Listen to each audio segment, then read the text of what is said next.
મુખ્યમંત્રીની આજ મુલાકાતને લઈ વિસ્તારથી વાત કરવા માટે મારી સાથે જોડાઈ રહ્યા છે મારા સહયોગી સંજય અમદાવાદથી, તો ગીર સોમનાથથી મહેશ દોડિયા અને જૂનાગઢથી પરેશ બુદ્ધભટ્ટી જોડાયા છે।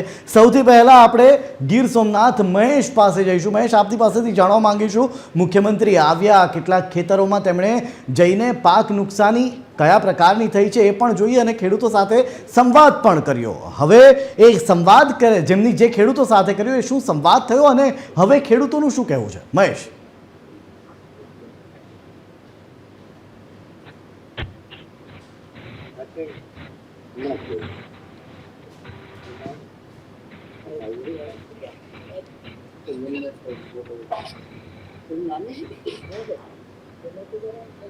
जी महेश,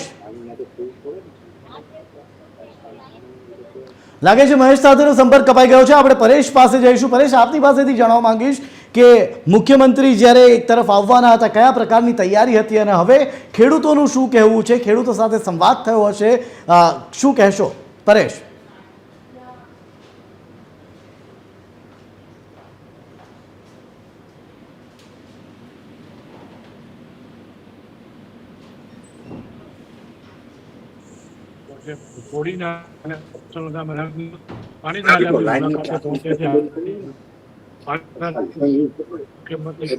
અસરગ્રસ્ત જે ખેડૂતો છે તેમના ખેતરોમાં ચાલીને પણ તેઓ મુલાકાત કરી છે। ખેડૂતો સાથે સીધો સંવાદ છે।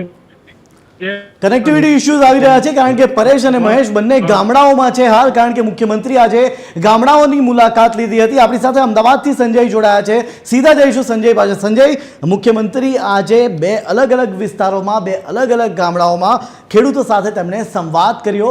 હવે શું લાગે છે એ સંવાદનું શું પરિણામ આવી શકે છે? મુખ્યમંત્રીની આજની આ મુલાકાત કેટલી મહત્વની માનવામાં આવી રહી છે? સંજય। બિલકુલ જે રીતે 5 દિવસ પહેલાં એક રિવ્યૂ બેઠક થઈ હતી અને ત્યારબાદ મુખ્યમંત્રીની અગુવાઈમાં અને ત્યારબાદ રાજ્યના પ્રવક્તા એવા જીતુ વાઘાણીએ પ્રેસ મીડિયાને સંબોધન કર્યું હતું અને જણાવ્યું હતું કે લગભગ 10 લાખ હેક્ટર જેટલી જમીન ઉપર નુકસાનનો તાગ મેળવવામાં આવ્યો છે, એની માહિતી મેળવવામાં આવી છે। ત્યાંના સ્થાનિક મંત્રીઓ દ્વારા જે માહિતી મળી છે તેને લઈને કપાસ છે કે અન્ય જેવા તેલબિયા એવા તમામ પ્રકારના પાકને નુકસાન થયું છે, રવિ પાકને નુકસાન થયું છે।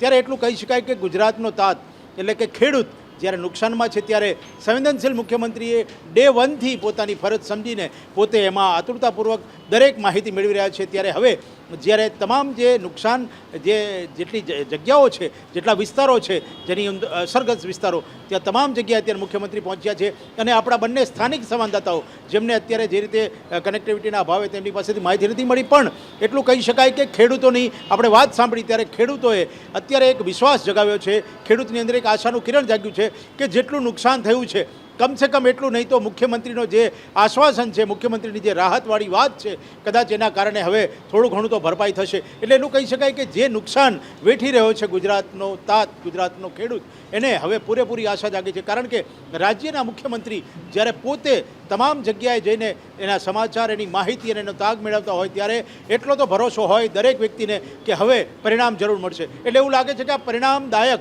કારણ કે ખેડૂતોમાં એક નિરાશા હતી, અંદરખાને એક ચર્ચા હતી કે લોકો સુધી પહોંચ્યા નથી, જેને નુકસાન થયું છે ત્યાં સુધી સરકાર પહોંચશે કે કેમ, જેનું જેટલું નુકસાન ગયું છે તેટલું વળતર મળશે કે કેમ। તો આ તમામ પ્રકારના જેને કહેવાય કે સવાલોની સામે જઈ મુખ્યમંત્રીની આ મુલાકાત છે ને એક બહુ મોટો જવાબ કહેવાય।